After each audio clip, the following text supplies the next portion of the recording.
Hello friends, आपका हमारे video में स्वागत है। आज हम सॉल्व कर रहे हैं एंशिएंट इंडिया के प्रीवियस ईयर के कुछ क्वेश्चंस। ठीक है, ये क्वेश्चन रिलेटिव है बौद्ध धर्म, जैन धर्म यानी उत्तर वैदिक काल से। ठीक है, तो हम पहला क्वेश्चन हमें दिया गया है, बौद्ध धर्म में त्रिरत्न क्या इंगित करते हैं। मतलब जो बौद्ध धर्म के त्रिरत्न हैं वो कौन कौन से हैं। ठीक है, तो ऑप्शन नंबर ए जो दिया गया है वो हमारा सही है। बौद्ध धर्म के तीन रत्न हैं, विनय पिटक, सुत्त पिटक और अदिम पिटक। विनय पिटक के अंदर जो मठवासी होते हैं बौद्ध के अंदर, उनके नियम कानून बताए गए हैं। सुत्त पिटक में कुछ सूक्तियाँ दी गई हैं और अदिम पिटक के अंदर दर्शन सिद्धांत बताए गए हैं। ठीक है, तो ये पांचवें क्वेश्चन का आंसर क्या हो जाएगा, ऑप्शन नंबर ए। उस राज्य का नाम बताइए जिसने पहली बार युद्ध में हाथियों का इस्तेमाल किया। यानी हाथियों का इस्तेमाल करने वाला पहला राज्य कौन सा था। राज्य का मतलब उस टाइम पे 16 महाजनपद थे, उन्हीं को राज्य कहते हैं। उन्हीं राज्यों में से ऐसा कौन सा राज्य था जिसने पहली बार किसका यूज़ किया था, हाथियों का यूज़ किया था युद्ध के दौरान, तो वो था मगध। ठीक है, ऑप्शन नंबर 2। मगध में जब उस काल की बात है जब सिकंदर के काल के दौरान, जब सिकंदर ने भारत के ऊपर आक्रमण किया, तब जहाँ पर जो मगध का शासन था वो था नंद के हाथों में। ठीक है, और नंद में उस जो वहाँ के जो उस टाइम के लेखक थे, एक हिस्टोरियन प्लूटार्क ने लिखा था कि मगध के जो राजा था नंद, उसने कितने हाथियों का इस्तेमाल किया था उस दौरान, 6000। और बाद में मैगस्थनीज भी इसके बारे में लिखते हैं कि चंद्रगुप्त मौर्य ने के पास लगभग 9000 हाथियों की एक सेना भी थी। ठीक है, तो इस तरीके से हमारा 6 का आंसर क्या हो जाएगा, मगध। नेक्स्ट क्वेश्चन है, कैवल्य कौन से धर्म से संबंधित है। तो कैवल्य एक पोजीशन होती है, यानी एक अवस्था होती है जैन धर्म के अंदर। ये अवस्था कैसी है, देखिए जैन धर्म में दो भाग बताए गए हैं। मतलब वस्तुओं के दो भाग होते हैं, एक जीव और एक अजीब। जीव मतलब जिस वस्तु की आत्मा आत्मा है, अजीब मतलब जिसके अंदर आत्मा नहीं है। जीव का अजीब के साथ जो संबंध है, यानी जो उसके साथ लगाव है या वो है, यही दुखों का कारण है। एक जीव यानी जिसके अंदर आत्मा होती है वो अजीब के प्रति ज़्यादा चाहत रखता है, यानी धन की चाहत रखना, घर की चाहत रखना। इससे क्या होता है, दुखों का कारण बन जाता है। इन दुखी को के कारण से मुक्त होने का जो मार्ग है, उस मार्ग को कहते हैं कैवल्य। ठीक है, कौन सा बुद्ध ग्रंथ 16 जनपदों का उल्लेख करता है। मतलब जो बौद्ध के अलग अलग ग्रंथ दिए गए हैं, दीघ निकाय, सुत्त निकाय, अगुंतर निकाय और विनय निकाय, इनमें से किस में 16 जनपदों का उल्लेख है। वैसे तो सभी ग्रंथों में किसी न किसी जनपद का उल्लेख आता है, लेकिन 16 के 16 जनपदों का उल्लेख सिर्फ अंकुतर निकाय के अंदर आता है।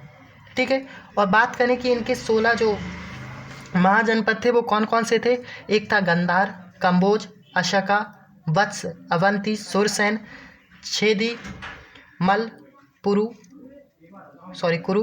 पांचाल, मत्स्य, वजी, अंग, काशी, कौशल और मगध। तो ये टोटल कितने थे, 16 थे। किन्हें एशिया का प्रकाश कहा जाता है, यानी इनमें से एशिया का प्रकाश कौन है। तो एशिया का प्रकाश कहा जाता है गौतम बुद्ध को। ठीक है, गौतम बुद्ध को एशिया का प्रकाश स्तंभ भी कहते हैं, मतलब प्रकाश या प्रकाश स्तंभ। ये शब्द और यानी ये उपाधि एशिया का प्रकाश उन्हें दिया था एडवर्ड आर्नोल्ट ने, एक हिस्टोरियन थे। उन्होंने इनको क्या कहा था, गौतम बुद्ध क्या है, एशिया के प्रकाश है।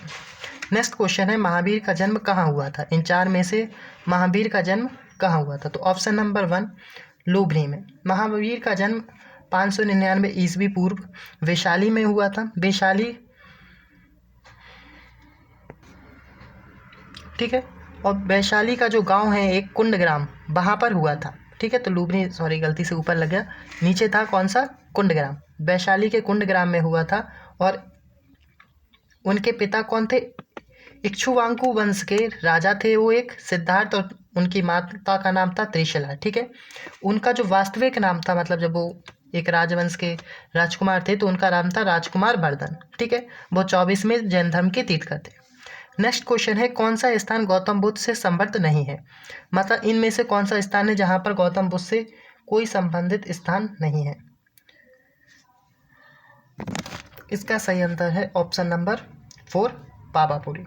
ठीक है, नेक्स्ट क्वेश्चन दिया गया है, जैन धर्म का सबसे महत्वपूर्ण 17 क्वेश्चन करने से पहले मैं आपको बता दूं कि जो पावापुरी शहर है उसका संबंध गौतम बुद्ध से नहीं बल्कि महावीर से था। महावीर का जो अंतिम उपदेश था वो यहीं पे हुआ था पावापुरी में, और यहीं पे उनका परिनिर्वाण यानी उनकी देह त्याग किया था उन्होंने अपना। ठीक है। नेक्स्ट क्वेश्चन है, जैन धर्म का सबसे महत्वपूर्ण आधारभूत सिद्धांत क्या माना जाता है?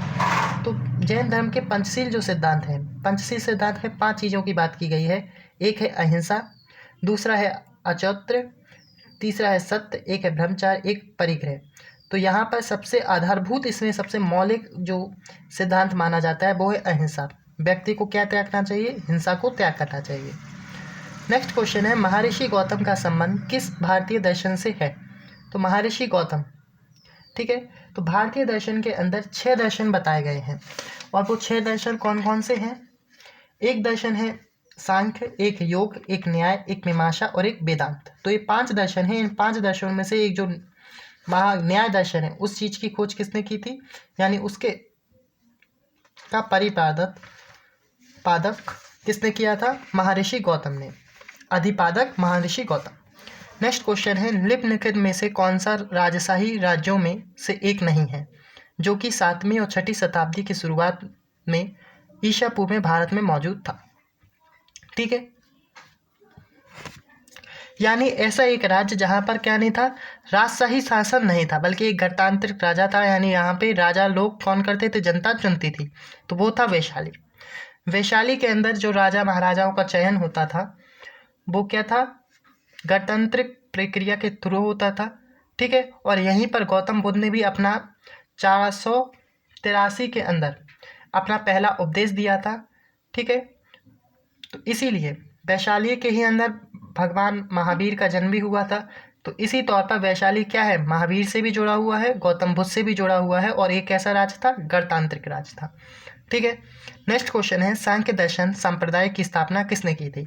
हमने पीछे बात की कि भारतीय दर्शन के अंदर 5 दर्शन आते हैं, सांख्य, दूसरा न्याय, तीसरा वैशेषिक, चौथा योग और 5वां वेदांत। इनमें से जो सांख्य दर्शन है उसकी शुरुआत या उसको स्थापना जो थी वो की थी कपिल मुनि ने। ठीक है, प्राचीन भारत में कितने शक्तिशाली महाजनपद थे? तो हम बात करें गौतम बौद्ध ग्रंथों के अनुसार, तो बौद्ध ग्रंथों में